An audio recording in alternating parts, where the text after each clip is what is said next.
Streaming on clickorlando.com, you're watching News 6 at 10. It could be fireworks. It could be anything else that the canine is trained. Now on News 6, an explosives alert on a student's Camaro shakes up a school for hours. What deputies ultimately found inside and what the teen had to say.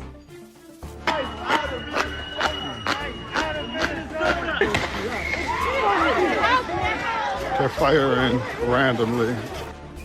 Protests grow in Minnesota hours after ICE agents shot and killed a woman behind the wheel. How newly released cell phone video may help clear up what really happened. I was raised up in public schools.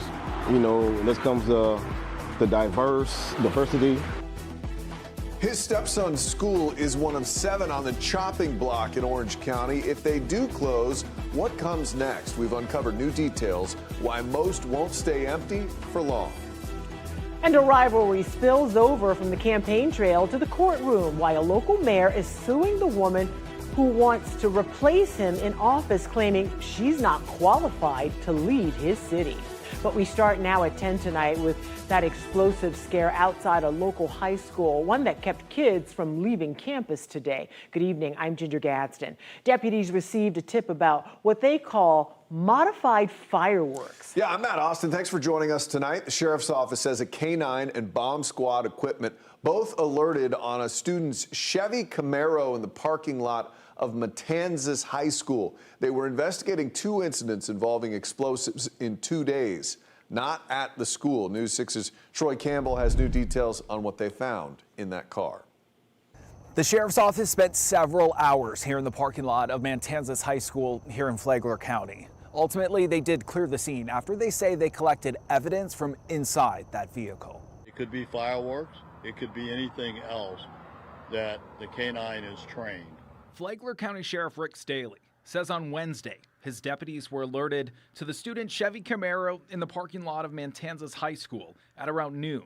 It was parked near the tennis court. During that investigation, we received information about a suspect vehicle and a suspect individual. We found that information this morning after school had started. Investigators believe the car may be linked to 2 incidents involving explosives over the past 2 days in Flagler County. One was related to an incident in the S section of Palm Coast, and the other one was an incident related in the L section of Palm Coast. Detectives tried to speak with the student who parked his car at the school, but he refused. He exercises Fifth Amendment right like any American has the right to do in this country, and you know, I can't blame him for doing that. That's when investigators called in a K-9 unit, which indicated a positive hit for explosives on the vehicle. A positive hit doesn't mean that there was anything active currently in that vehicle.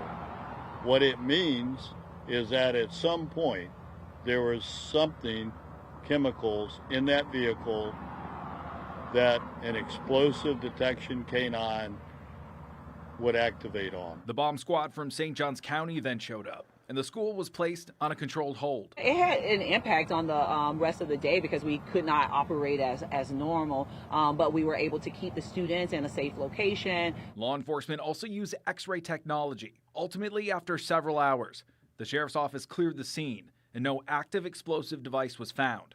However, detectives say they collected evidence from inside. And I want to thank the students. There are a number of students that were impacted because they can't get to their car. And as of now, investigators say they have not made any arrests, but they emphasize their investigation is still ongoing. In Flagler County, Troy Campbell, News 6. Tonight, 2 political rivals in Apopka are taking their fight from the campaign trail to the courtroom. Apopka's mayor is suing his challenger, claiming she shouldn't even be on the ballot. She is firing back, calling it a desperate move. Your Orange County community correspondent Jarrell Baker breaks down the claims. 2 candidates facing off in Apopka's mayoral race, now facing off in court. If you're not going to abide by the ordinances, the laws don't mean anything. So we need to be, you know, nobody's above the law. Apopka Mayor Brian Nelson, who is running for re-election, is suing an opponent, Orange County Commissioner Christine Moore, to get her taken off the ballot. I think it just shows that he's desperate and he's grasping for straws on issues. According to a lawsuit filed Tuesday and obtained by News 6, Nelson claims that Moore did not live in the city long enough to meet residency requirements. What she was doing was illegal. You have to live in the city for the year before. Nelson says that he took dozens of photos between April and July of 2025, showing Moore's car parked most mornings at a home she owns outside of city limits. And that's what the photographic evidence that we have proves, that she was still living in the Orange County address, not at the city address that she's, quote, renting. Moore says during that time, she was renting a property off Magnolia Street, which is inside city limits. I was looking, but it became clear with my realtor I wasn't going to find a house in time, so I rented a room to make the residency requirement. Moore calls Nelson's claim false and misleading and fires back, accusing him of annexing his own home and 2 other properties into the city in 2018 so he could qualify to run for mayor. He had 3 homes, out of the entire neighborhood annexed. So now we have 2 sets of garbage trucks, 2 police departments going down there. That was so he could run for mayor. Mayor Nelson says that his home was annexed into the city years before. I did get annexed in the city, absolutely, but I met the requirements, the spirit of the law, and the requirements had been annexed, I want to say a year and a half, closer to 2 years before. Now, in that lawsuit, Nelson says that Moore does not have a homestead exemption for her new home. Now, Moore says that she's in the process of getting that done, but she does not believe that the homestead exemption actually is a proof of residency. Here in Apopka, Jarrell Baker, News 6. We have some breaking new developments on our top story from around the nation. Hours after ICE agents shot and killed a woman behind the wheel, new cell phone video is surfacing that may help clear up just what happened. We're going to show you the angle that appears to show an agent slightly bumped by the SUV because the White House's version of events is being challenged by people in Minnesota who were there. Many of those people are flooding the streets in Minneapolis. Some protesters say they're being targeted with pepper spray-like chemicals. We also know now the woman killed was a mom of a 6-year-old son who had already lost his dad. Cheryl Hubbard has more. We must warn you, some viewers might find this video disturbing. A growing crowd of mourners fled the streets of Minneapolis to honor a 37-year-old woman fatally shot by federal agents. Earlier in the day, video captures the moments leading up to the deadly encounter. A woman in her vehicle, the dark-colored SUV, blocking the road. Federal agents drive up and approach the vehicle. One agent appears to pull on the woman's door handle, and she starts to drive away. An agent shot the woman before her vehicle crashed on the side of the road. I saw the passenger exit the vehicle. They were crying and their face was covered in blood. The agents on the scene were shouting, "No pulse, no pulse." Department of Homeland Security Secretary Kristi Noem said the woman attacked ICE officers with her car. This appears as an attempt to kill or to cause bodily harm to agents, an act of domestic terrorism. Noem went on to say one of the officers involved in the shooting was previously dragged by a car in a separate incident in June. Minnesota's governor calling the killing senseless. Do you have no decency? We have someone dead in their car for no reason whatsoever. A community in mourning. The mayor of Minneapolis slamming DHS. They are already trying to spin this as an action of self-defense.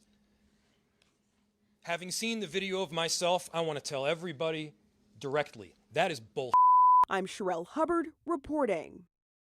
A big revelation today about the future of 7 Orange County schools that are on the chopping block. For months now, we've told you the why they could be closing. Enrollment is down, costs are up. We've also known which campuses could close for a while now. But now, for the first time, we have an idea of what could come next for these properties that are often at the heart of neighborhoods. News 6's Alex Cook is at one of the schools, Eccleston Elementary, to break down what he's learned. Will your child's school be shutting down in the next year? Today we know a little more about Orange County Public Schools plans thanks to this email sent out to OCPS staff detailing what they call Phase 1. 7 local schools on the chopping block with plans for their potential new uses. I was raised up in public schools, and this comes the diversity. You get to meet different, people. I caught up with Marcus Counts as he was picking his stepson up from Eccleston Elementary. He says they'll have to look for a new school if the district follows through on its plan. According to the email sent to staff, Eccleston would start being converted into a pediatric health facility next year. Chickasaw Elementary would be converted over 2027, becoming Acceleration East by 2028. After McCoy Elementary's 2027 conversion, it could be a student enrollment and global welcome center by 2028. Meadow Woods Elementary would convert into community partner spaces and a meeting center for the police department. Orlo Vista Elementary would become Positive Pathways by 2028. Union Park Middle, facility services. Acceleration East would convert to school choice services and HR compliance.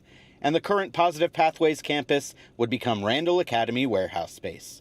No potential use yet is listed for Bonneville Elementary, but it is scheduled to be converted in 2027. OCPS stressed that this is just a potential plan. Nothing has been decided yet. The school board won't take up the matter until March. And while community meetings where parents can weigh in are expected, none have been announced yet. Shoot, our next step may be move out of Orlando, period. The way things are going. This is home and all, but hey, sometimes you might have to just venture out. We'll tell you as soon as we know when and where OCPS will have those community meetings for the public. In Orlando, Alex Cook, News 6. We could soon learn new big details on another major transformation. What's going to replace Seminole Town Center Mall in Sanford? I will tell you this, the brand that is going to be located on this pad is going to really, really excite the community. Very, very much. The region, quite frankly. Who's in town right now making big decisions as one of the anchor stores, J.C. Penney's, changes hands. They're going to have to build up herd immunity, and it's going to run through the flock. But first, as more swans die at Lake Eola, the vet who has cared for them for decades tells us why it's almost certain to get worse before it gets better. Michelle. We have near record warmth on the way as we wrap up the work week, heading into the weekend, but I am tracking a strong cold front moving in, and that's going to bring cooler temperatures next week. Of course, we'll talk about how cool and how long they're going to stick around coming up. You're watching News 6 at 10. Live on a Wednesday night, we're covering Bay Hill, Wilbur by the Sea, and all of Central Florida. This portion of the news is sponsored by Central Florida Honda Dealers.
Now on News 6, 20 swans have now died at Lake Eola Park. That's the new number out today. Yeah, close to 24 birds are dead, victims of the worst outbreak of avian flu in memory in downtown Orlando.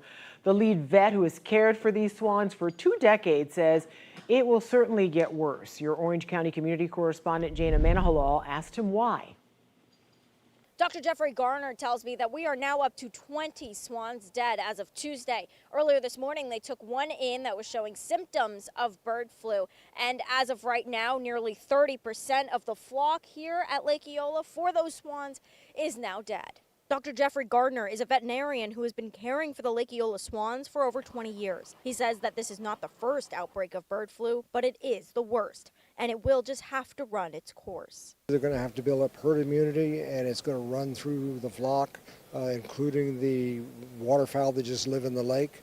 And then next year, this summer, the birds that are left will be immune. But Orlando saw an outbreak of bird flu in February 2024. So what's different now? Dr. Gardner says the flu mutates, much like the flu in humans. Now, many of you at home have expressed concerns about the state of the water here at Lake Eola, suggesting that that could be adding to the spread of bird flu, but that's not the case. The water quality itself, it doesn't have anything to do with avian influenza.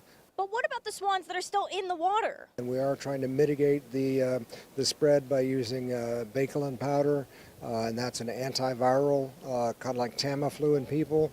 And we're trying to get birds out of the lake that are showing signs and get them some treatment to see if we can try to minimize the spread of the virus. Despite these warning signs being across Lake Eola that say do not feed the birds and people still feeding the birds, Dr. Garner shares a message. You can educate, but you can't fix stupid.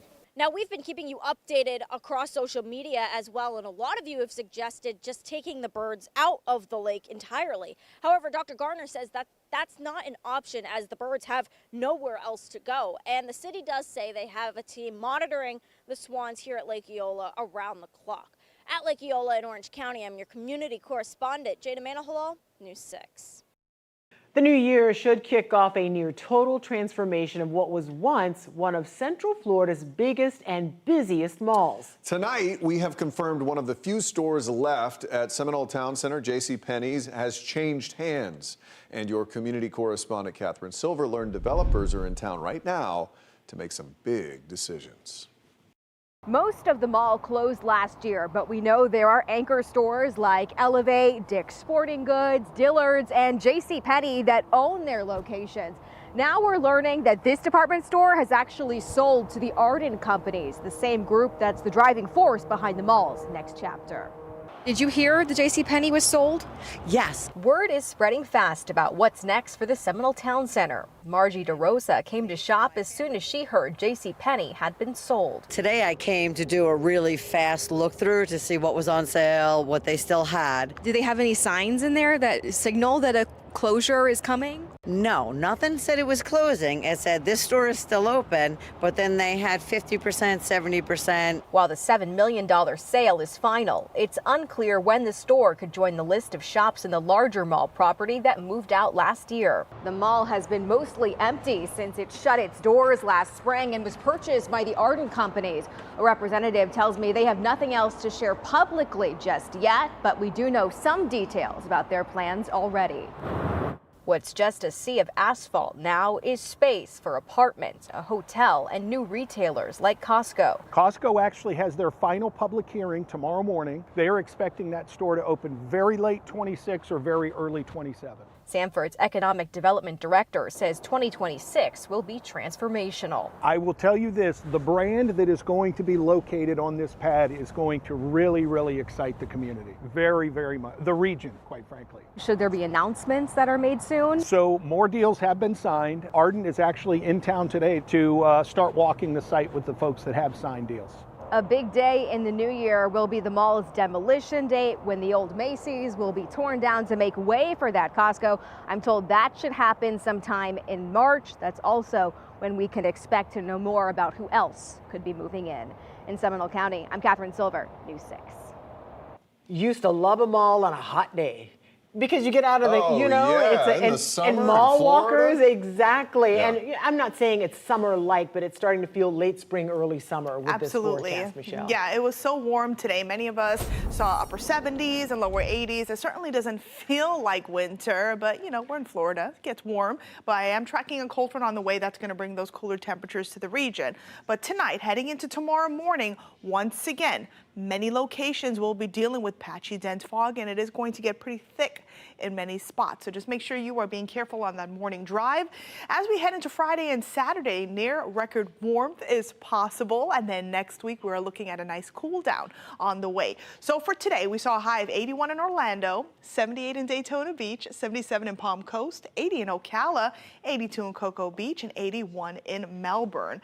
And as we go through tomorrow, look, we have a dense fog advisory going into effect beginning at 2, lasting through 10 a.m. for Flagler and Marion counties, where the visibility could be less than a quarter of a mile. So that is very dangerous. So just keep that in mind if you are heading out early tomorrow.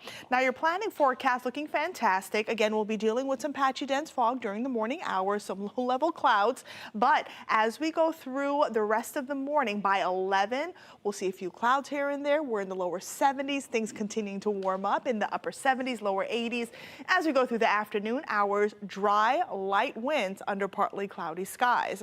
Now, tomorrow's going to be another toasty day. We'll see a high of 81 in Orlando, Kissimmee, 75 in New Smyrna Beach, 78 in Melbourne, and lower 80s in Claremont, Leesburg, and the Villages. Clouds and rain forecast, again, looking very quiet as I take you through the overnight hours. As we head into tomorrow morning, we're looking, again, patchy dense fog, no rain in the forecast.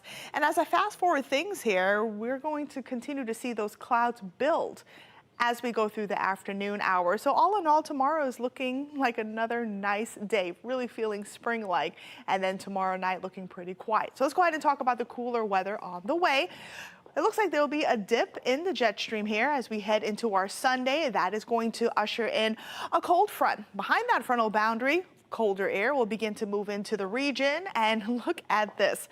Temperatures are expected to start off in the 40s on Monday, so you'll certainly need to bundle up. Don't put away those jackets quite yet. We'll be starting off at 40 in Ocala, 41 in the Villages, 45 in Claremont, and upper 40s in Orlando, Kissimmee, and then we stay in the lower to middle 50s in Brevard County. Again, this is Monday morning. So colder weather is on the way if you're looking forward to it. So I'll leave you here with your 7-day forecast. Tomorrow, 81. Watch out for that morning fog. We'll see partly cloudy skies during the morning. 84 on Friday. We may even tie the record set back in 2013 of 84. And then on Saturday, we'll be near that record of 86 back in 1972. My forecast is 85, upper 70s on Sunday. And look at that, much cooler as we head into next week. All right, Michelle, thank you. Well, do we have enough drinking water in Florida? Yeah, it's the question the state's water management district asks every 5 years. Next at 10, photojournalist Paul Giorgio shows us both options. Conserving water and finding new water supplies come with a price.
Among the rolling hills in Groveland, you'll find the largest ornamental tree grower in the southeast.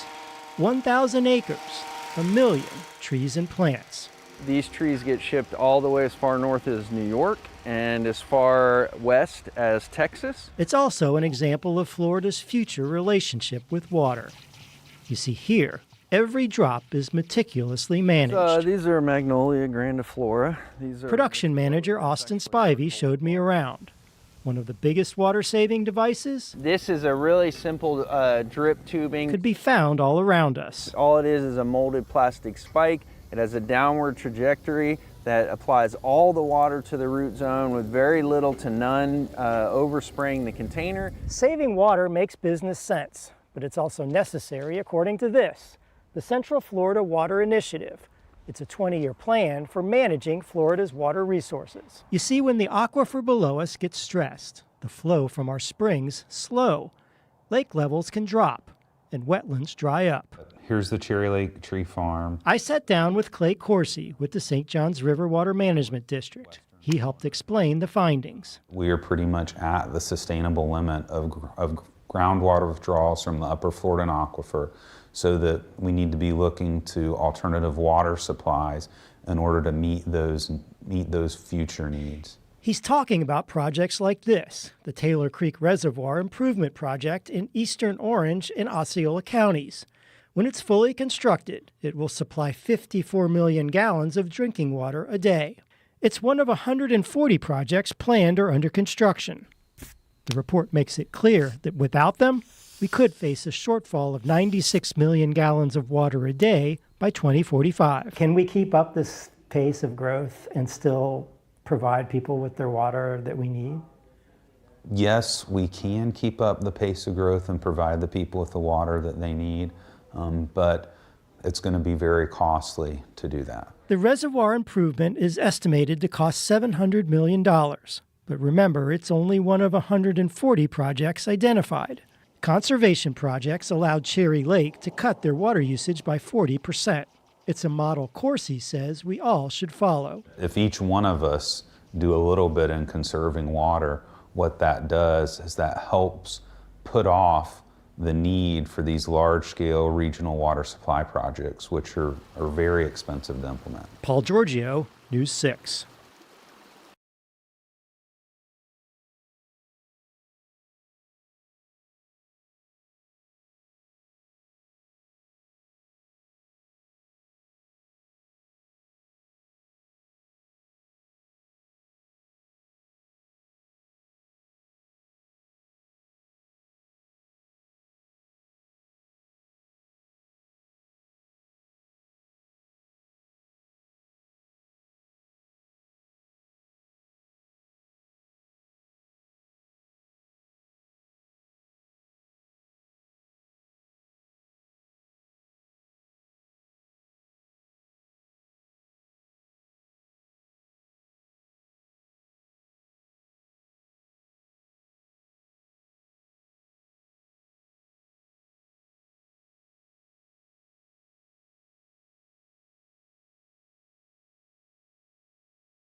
Find all of tonight's stories, plus breaking news on News 6 Plus. It's free to download to that smart TV or streaming device. Have yourself a great